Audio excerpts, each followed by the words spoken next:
Hi everyone. तो इस video के अंदर हम डिस्कस करने वाले हैं यूनिफाइड पेंशन स्कीम। अब ये होता क्या है? तो यूनिफाइड पेंशन स्कीम को अभी अप्रूव किया है यूनियन कैबिनेट ने, और उन्होंने प्रॉमिस किया है कि भाई अश्योर्ड पेंशन्स मिलेंगी सारे गवर्नमेंट एम्प्लॉयज़ को, और ये स्टार्ट होने वाला है अप्रैल 2025 से।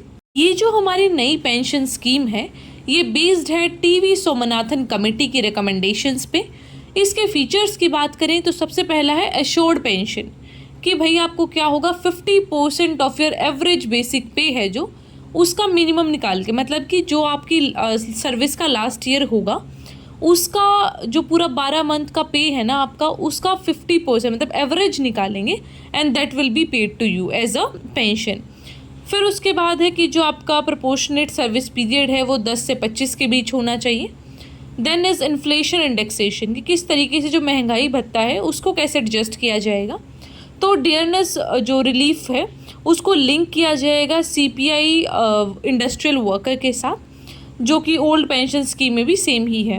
देन इज़ लमसम पेमेंट, कि किस तरीके से आपको जो पेंशन का अमाउंट है वो मिलेगा। तो एडिशनल पेमेंट करना होगा 1/10 ऑफ मंथली सैलरी, तो आपको अपनी मंथली सैलरी का 1/10 है जो उसको एडिशनली करना होगा वहाँ पे save. Then is dearness allowance, तो हर 6 महीने में डियरनेस अलाउंस। फिर नेक्स्ट आ जाएगा कि एश्योर्ड मिनिमम पेंशन होगी, तो कम से कम 10,000 रुपये महीना मिलेगी आपको pension, this is the minimum. Then is assured family pension, तो 60% जो रिटायर पर्सन का फैमिली है उनको मिलेगा उनकी डेथ के बाद। और यहाँ पे फैमिली का जो डेफिनेशन है that is also very specific. यहाँ पे फैमिली ट्रीट किया जाएगा हस्बैंड वाइफ और दिव्यांग बच्चों को। तो इस तरीके से पूरा एक फैमिली का डेफिनेशन रहेगा इस स्कीम के अंदर। अब हम बात कर लेते हैं कि पहले कौन सी स्कीम थी, किस तरीके से ये नई स्कीम उससे अलग है और क्या क्या चेंजेस आए हैं। तो यहाँ पे हम 3 पेंशन स्कीम्स को डिस्कस करेंगे। सबसे पहले ये जो नई है unified pension scheme, then is जो जनवरी 1, 2004 से चलती है that is national pension scheme, and then is old pension scheme जो कि उन लोगों के लिए है जो 2004 से पहले सेवा में आए हैं, मतलब those who are serving the state या फिर सेंटर फ्रॉम 2004 से, मतलब पहले 2004 से आएंगे एनपीएस के अंदर। ऑलराइट, तो इनकी इफेक्टिव डेट की हमने बात कर ही ली। तो जो यूपीएस है that is unified pension scheme वो 2025 से स्टार्ट होगी। देन इज़ एनपीएस वो जनवरी 1, 2004 का था उसका डेट।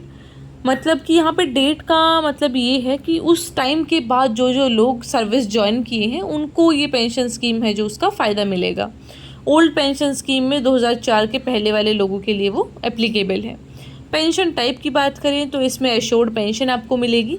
एनपीएस था जो पहले वाला, उसमें क्या था, मार्केट लिंक्ड रिटर्न्स आते थे, और ओपीएस में भी एश्योर्ड पेंशन ही रहता है। पेंशन कैलकुलेशन की बात करें कि किस तरीके से कैलकुलेट की जाएगी, तो यूनिफाइड पेंशन स्कीम के अंडर जो 50% एवरेज है आपका, मैंने पहले भी बताया कि आपका जो 1 साल का पे है उसको लिया जाएगा, उसका एवरेज निकाला जाएगा, then you will be paid accordingly. और मिनिमम 25 साल सर्विस का ये उसमें रहेगा जब आपको ये 50% का एवरेज निकलवाना है।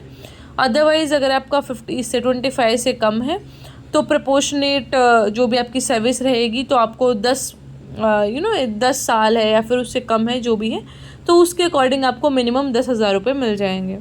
फिर कौन फंड कर रहा है, तो दिस इज़ फिजिकली फंडेड। तो येस, ये पहले वाली भी थी लेकिन ओपीएस नहीं थी जस्ट, तो old pension scheme was not physically funded. ठीक है, इसमें वी डिड दिस। तो पेंशन कैलकुलेशन की हमने बात नहीं करी थी एनपीएस में। तो एनपीएस में क्या होता था, जो मार्केट बेस्ड परफॉर्मेंस है ना उसमें रहता था आपका फंड, मतलब कोई यहाँ पे एश्योर्ड नहीं था कुछ भी चीज़ के किस तरीके से कैलकुलेशन होगा। लेकिन ओल्ड पेंशन स्कीम में क्या होता है, 50% ऑफ लास्ट ड्रॉन बेसिक पे, मतलब कि आपकी आखिरी महीने की जो भी पे थी। फॉर एग्जांपल अगर आप जून में रिटायर होने वाले हैं तो आपकी उससे पिछले महीने में जितना भी पे आया था तो उसका आधा आपको मिल जाएगा। फॉर एग्जांपल आपको 100 रुपये मिलते थे तो फिर आपकी पेंशन में आपको 50 रुपये मिल जाएंगे। तो इस तरीके से आपका जो पे है वो रहता है।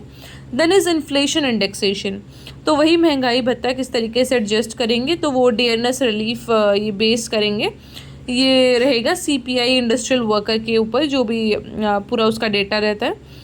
देन इज़ नॉट एप्लीकेबल, इसमें नहीं था एनपीएस में, तो मार्केट बेस्ड रिटर्न्स पे जो पूरा था वो बेस था उसका।